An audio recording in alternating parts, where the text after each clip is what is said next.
블레셋은 가사, 아스돗, 아스글론, 가드, 에그론이라는 5개의 중심 도시로 이루어져 있습니다. 그래서 해양에서 이주해온 민족으로 보고 있고요. 철기 문명을 가지고 있었습니다. 그리고 이 5개의 도시를 중심으로 어떻게 보면 계속 주위 민족들을 계속해서 이제 약탈하는 민족이었습니다. 단순히 이스라엘뿐만 아니라 다른 민족들도 블레셋의 약탈을 당하고 있기는 했습니다. 그리고 이 다곤 신이라는 이 우상은 셈족의 신으로 보입니다. 그리고 메소포타미아 지역에서 아수르를 거쳐서 블레셋의 민족에까지 전해졌을 것으로 학자들이 예측을 하고 있습니다. 정확한 다곤 신의 기원에 대해서는 아주 명확한 자료는 있지 않습니다. 이후의 후대의 물고리 형상이라든가 여러 가지 기록이 있기는 한데 그 시작되는 기원은 불분명한 부분이 있기는 합니다.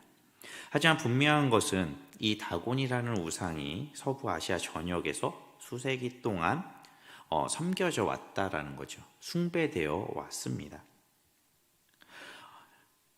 그리고 이 블레셋 족속도 이 다곤 신을 받아들인 것으로 생각이 되고 어떻게 보면 자신들의 만신전에 그러니까 우상을 자신들이 섬기는 신으로 편입을 시킨 다음에 어떻게 보면 그 우상에 대한 제의의 중심의 역할을 삼았던 것으로 보입니다. 중요한 것은 블레셋이 섬기는 우상이었다라는 거죠. 기원이 어떻게 됐던 당시에는 블레셋이 다곤 신을 섬기고 있었다라는 것입니다. 그리고 앞서서 삼손이 이 신전을 무너뜨렸죠. 블레셋에서 다곤 신전을 무너뜨립니다. 마지막에. 그만큼 이 블레셋에는 중요한 우상이었다라는 것을 알 수 있죠. 핵심적인 우상이었습니다. 그리고 우리는 현재 말씀에서의 현재를 보면 이스라엘이 블레셋과의 전쟁에서 패했다라는 사실을 알고 있습니다. 심지어 굉장히 충격적인 일은 하나님의 상징인 언약궤를 빼앗겼다라는 거예요. 오늘 본문의 1절과 2절을 함께 보도록 하겠습니다. 1절과 2절입니다. 함께 보겠습니다. 블레셋 사람들이 하나님의 궤를 빼앗아 가지고 에베네셀에서부터 아스온에 이르니라. 블레셋 사람들이 하나님의 궤를 가지고 다곤 신전에 들어가서 다곤 곁에 두었더니. 읽는 우리도 이게 경험하지는 않았지만 굉장히 불편합니다. 마음에 들지 않는 내용입니다. 어떻게 감히 우상 신들이 모셔져 있는 그 신전에 하나님의 언약궤가 그곳에 그 장소에 놓일 수 있는가? 이 당시의 상황을 눈으로 보지 못한 우리도 불편합니다. 당시 이스라엘 백성들한테는 더욱더 비참했을 것입니다. 더욱더 충격적이었겠죠. 우리 삶 속에서 하나님께서 도우시지 않는 것처럼 보이고 하나님이 없다고 생각될 때가 있으셨나요? 혹은 지금 있으신가요? 그렇다면 그것은 무엇 때문인가요? 어떠한 상황이나 어떨 때 그렇게 느껴지시나요? 거의 대부분 이야기를 참 들어보면 어려운 일을 당할 때 그렇게 느끼시는 경우가 많은 것 같습니다. 고난 가운데 있을 때 가장 힘들 때 어떻게 보면 이렇게 하나님이 도우시지 않는 것처럼 심지어는 하나님이 안 계신 것처럼 느껴지지조차도 않고 심지어 기도를 어떤 분은 이렇게 이야기하시더라고요. 기도를 하는 새벽에 밤에 기도를 하는데 기도가 입에서 땅으로 떨어지는 느낌을 받은 적이 있다라는 분도 분의 이야기도 직접 들어봤습니다. 근데 그때가 어떤 상황이었냐를 들어보면 가장 자기 인생에서 힘든 때였다라고 이야기를 하시더라고요. 믿지 않는 사람들은 이렇게 말합니다. 교회 다니는 사람들이 환난을 당하며 교회 다니는데 왜 저렇게 살아? 교회 다니는데 왜 저런 일을 당해? 그렇게 교회 열심히 다니더니 쯔쯔쯔 이런 식의 말을 하시는 분이 실제로 있습니다. 속상하고 시험에 들 만한 말이죠. 그런데 이렇게 어려운 일이 있고 일이 잘 안 풀리면 저 믿지 않는 사람들이 저렇게 이야기한다고 해서 하나님이 계시지 않는 것일까요? 성경을 보면, 특히 구약을 보면 이스라엘의 역사는 어떤가요? 굉장히 많은 부분이 실패의 역사입니다. 굉장히 많은 실패들이 성공보다 훨씬 많이 기록되어 있습니다. 창조의 기사를 보면 굉장히 아름답죠. 멋있잖아요. 하나님께서 말씀으로 빛이 있으라 하니까 빛이 있고요. 정말 아름다운 세상이 창조되었습니다. 하지만 얼마 못 가서 타락 사건이 발생하죠. 하나님의 창조가 불완전한 것처럼, 하나님의 능력이 불완전한 것처럼, 하나님의 계획이 실패한 것처럼 보입니다.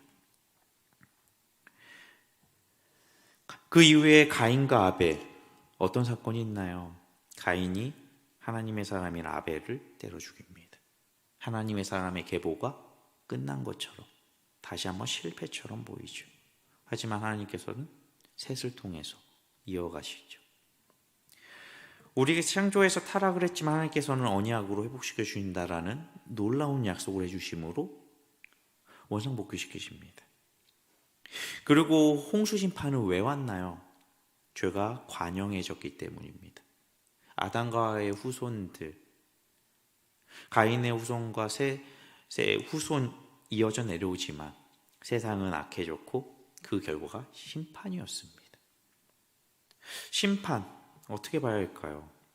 하나님의 계획과 전혀 다른 결과가 이루어졌다면 하나님의 실패일까요? 노아를 하나님께서 구원하셨습니다. 노아와 그 가족 8명을 구원하셨죠. 하지만 홍수가 끝난 다음에 노아는 어땠나요? 또 실패합니다.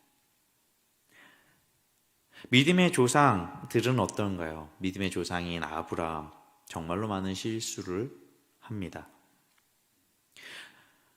또한 그 이후에 요셉을 통해서 굉장히 영화롭게, 굉장히 존귀하게 애굽으로 이주를 했습니다.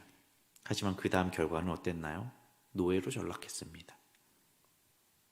하나님의 놀라운 권능으로 출애굽을 했습니다. 그 은혜로.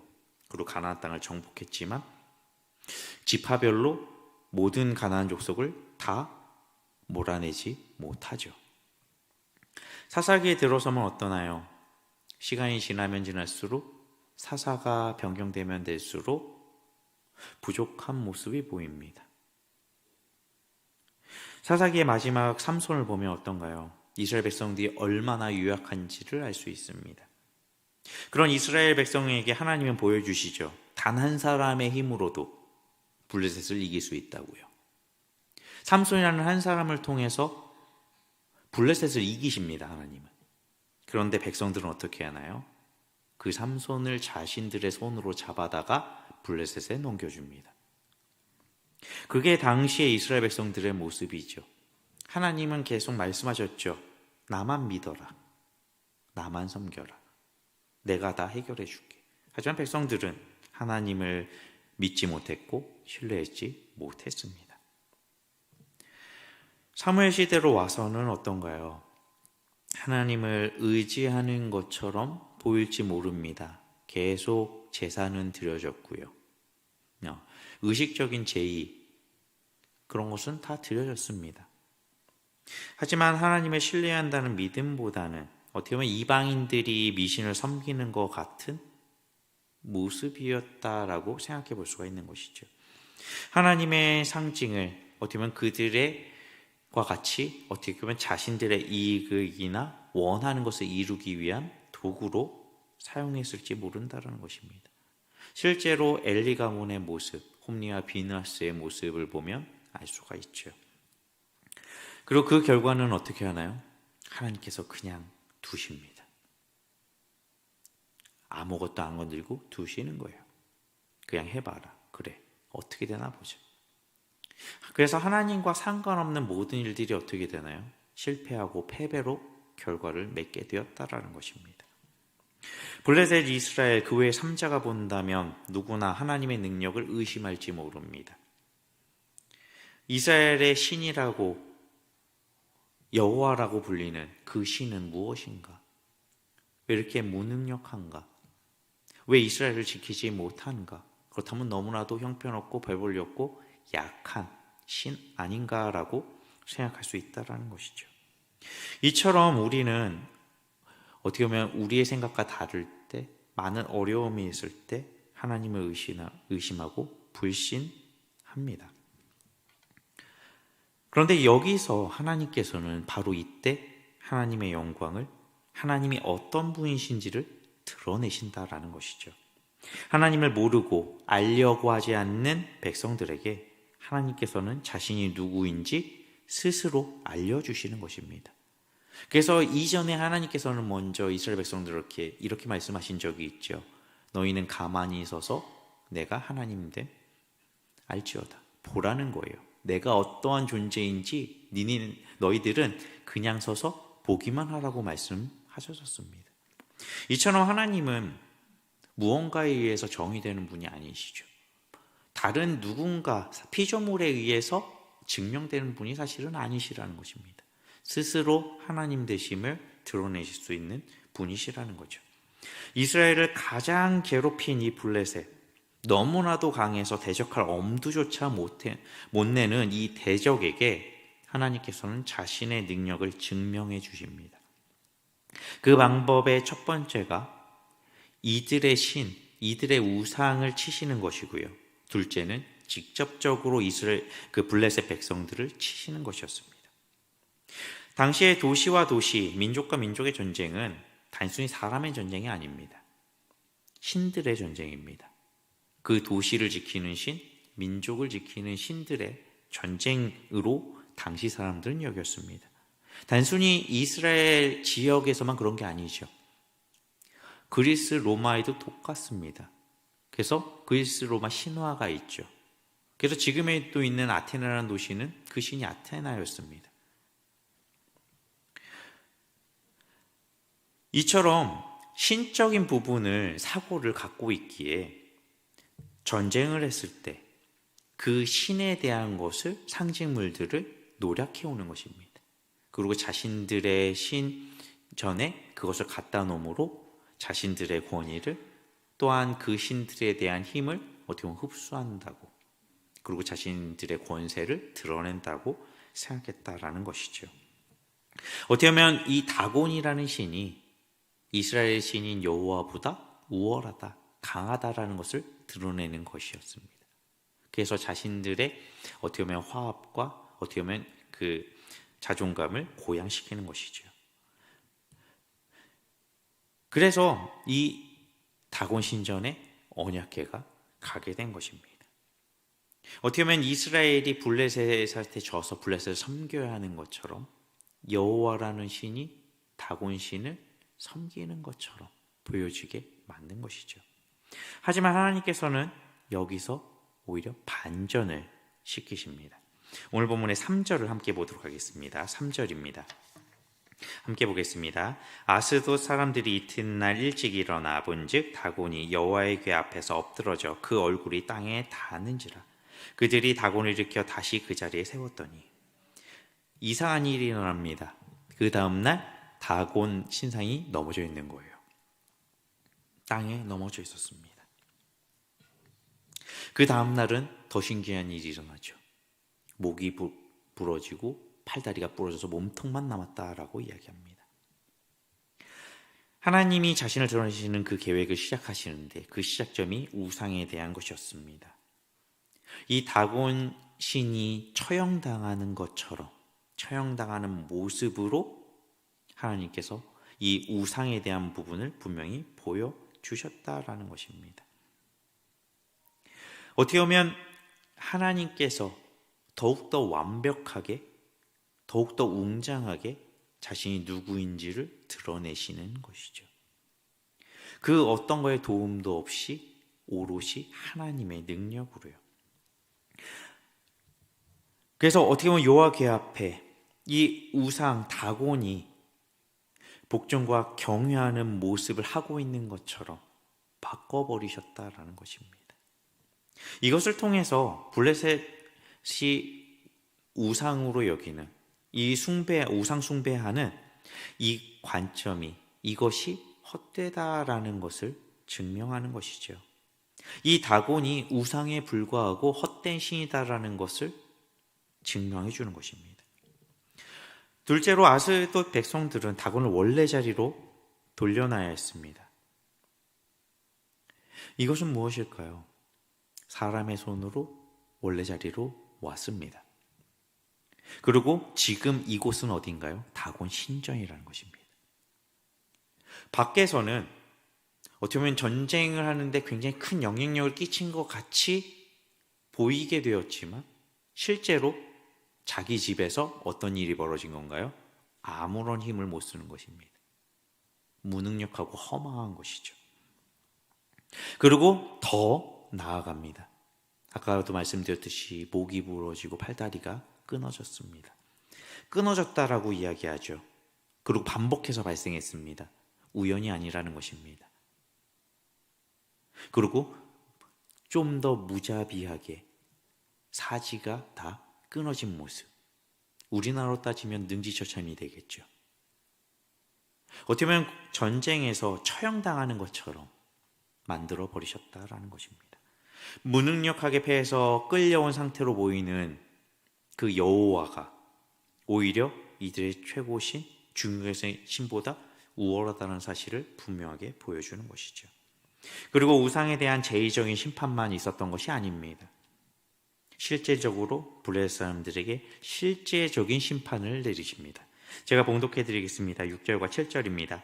여호와의 손이 아스돗 사람들에게 엄중히 더하사 독한 종기의 재앙으로 아스돗과 그 지역을 쳐서 망하게 하니 아스돗 사람들이 이 일을 보고 이르되 이스라엘 신의 괴를 우리와 함께 있지 못하게 할지라. 그의 손이 우리 신 다곤을 친다 하고 독한 종기 재앙을 주셨습니다. 얼마나 독한지 이게 생명까지도 뺏어간 것으로 보입니다. 그러자 아스돗 사람들은 급히 원인을 찾았습니다. 그리고 그 원인에 대한 것을 여호와의 괴 때문이라는 답에 도달하게 되죠. 하지만 해결 방법을 찾지 못합니다. 뭐냐면 이 종기 질병에 대한 해결을 할 수가 없는 것이죠. 그렇기 때문에 이들이 생각할 수 있는 건 딱 하나밖에 없었던 것입니다. 괴를 옮겨야 한다. 그거 외에 방법이 없다라는 것이죠. 자신들이 섬기는 숭배하는 우상들로는 대항할 수가 없는 것입니다. 이것을 막을 수도 치유할 수도 회복시킬 수도 피할 수도 없다라는 것이죠. 유일하게 할 수 있는 것은 무엇이냐? 이 괴를 옮기는 것밖에 없다라는 결론에 도달하게 된다라는 것입니다. 그래서 9절과 10절을 보면 이것이 옮겨가지만 옮겨가는 것으로 끝나지 않죠. 옮겨가는 도시에 환란이 발생합니다. 더 커집니다. 그럼을 통해 분명하게 확인되죠. 여호와 하나님으로 말미암아 이 재앙이 임했다라는 사실이 분명하게 드러난다라는 것입니다. 이스라엘의 신의 손에 심판받고 있다라는 것, 그리고 자신들이 섬기는 우상들 또한 자신들은 아무것도 할 수 없고 아무런 힘을 쓰지 못한다라는 것. 재앙을 막아주지도 치료해주지도 못하고 손수무책으로 무능함을 드러내고 있습니다. 이 사실을 우리는 어떻게 봐야 할까요? 하나님은 어떻게 스스로를 드러내고 계신가요? 누구도 부정할 수 없게 드러내고 계십니다. 특히 이 말씀 가운데 블레셋이 할 수 있는 것, 하는 거라고는 딱 하나밖에 없죠. 어떻게 했나요? 언약궤를 옮겨야 된다밖에 없다라는 것입니다. 왜냐면 그 어떤 방법도 없으니까요. 드러나 있지는 않습니다. 다곤에게 어떻게 했고 블레셋 사람들이 무엇을 했고는 나와 있지 않습니다. 근데 사람의 상식으로 무언가 해봤겠죠. 하지만 아무것도 소용이 없습니다. 하나님의 심판의 강도 어떻게 보이시나요? 매우 강합니다. 11절에 하나님의 손이 엄중하심으로, 그 다음에 12절에 성읍의 부르짖음이 하늘에 사무쳤더라 말하고 있습니다. 블레셋 사람들이 심판받는 것 여러 가지 이유가 있을 것입니다. 하나님을 멸시했기 때문에 우습게 여겼기 때문이겠죠. 하지만 또 하나 기억해야 됩니다. 블레셋 사람들이 이스라엘 백성들을 약탈하고 수탈하고 공격했다라는 것입니다. 끊임없이 괴롭혔다라는 것이죠. 세상은 하나님을 멸시하고 업신여길지 모릅니다. 신이 없다라고 자신을 무신론자로 주장하는 사람들도 많습니다. 그리고 하나님과 상관없이 악하게 지능적으로 사는 사람들 많습니다. 홈리와 비나스처럼 엘리 가문에 대한 하나님의 심판처럼 블레셋에 대한 하나님의 심판 더욱더 엄하고 무서웠습니다. 우리도 이 사실을 기억해야 하는 것이죠. 지금 하나님께서 안 계신 것처럼 아무것도 안 하시는 것처럼 우리 눈에 보인다 할지라도 하나님이 안 계신 게 아닙니다. 하나님은 하나님의 때에 하나님의 뜻대로 역사하십니다. 그리고 그때가 오면 어떤가요? 그 누구도 막을 수 없고 피할 수 없습니다. 견딜 수 없습니다.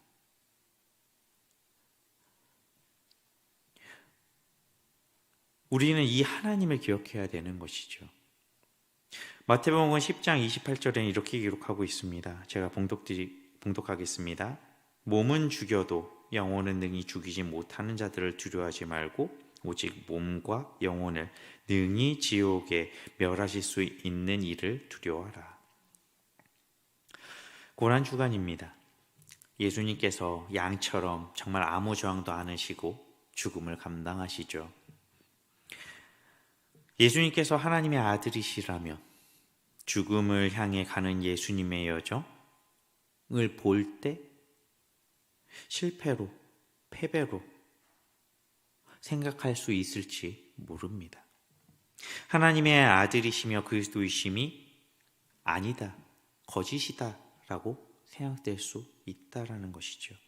하나님이 틀렸고 실패했다, 혹은 그리스도가 아니었기에 아직 아니다라고 생각할지 모릅니다. 왜냐하면 예수님 당시에 사람들이 이렇게 생각했으니까요. 하지만 하나님께서는 오히려 사망 권세를 깨트리셨습니다. 예수님을 다시 살리셨죠. 그래서 모든 것을 반전시키셨습니다. 한 번에 모든 것을 이루셨습니다. 이스라엘 백성들은 스스로의 힘으로 하려고 했고 하나님의 뜻과 상관없이 하나님을 의지 않고 행하자 패했습니다. 하지만 하나님께서는 홀로 승리하셨습니다. 세상은 우리의 삶의 어려움, 환난과 고난에 초점을 맞추게 합니다. 삶이 중요한 거 맞습니다. 환경 중요한 거 맞죠. 상황도 중요한 게 맞습니다. 하지만 우리의 믿음은 단순히 상황에 초점을 맞추는 믿음이 아니라는 것입니다. 우리는 하나님께 초점을 맞춘다라는 것이죠. 이 상황에만 초점 맞추는 것은 무엇이 있을까요? 불교가 그런 것 같습니다.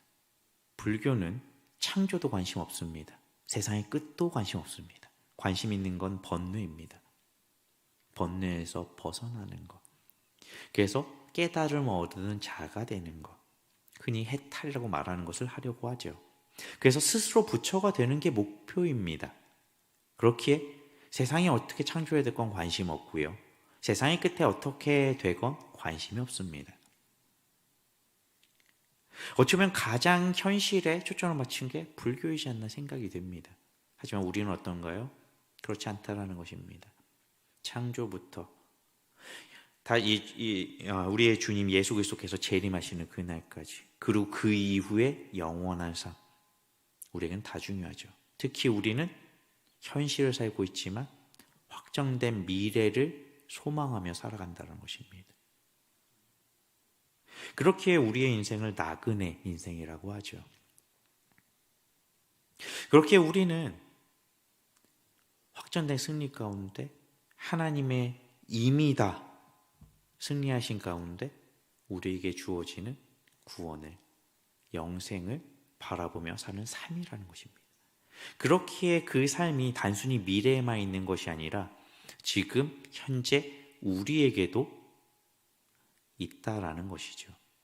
그렇게 우리의 삶이 단순히 현실에만 초점이 맞춰지는 것이 아니라, 상황에만 초점이 맞춰지는 것이 아니라 모든 걸 주관하신 하나님께 초점이 맞춰져서 어떠한 상황 가운데서도 마음의 평안과 안식을 누리게 하신다라는 거죠.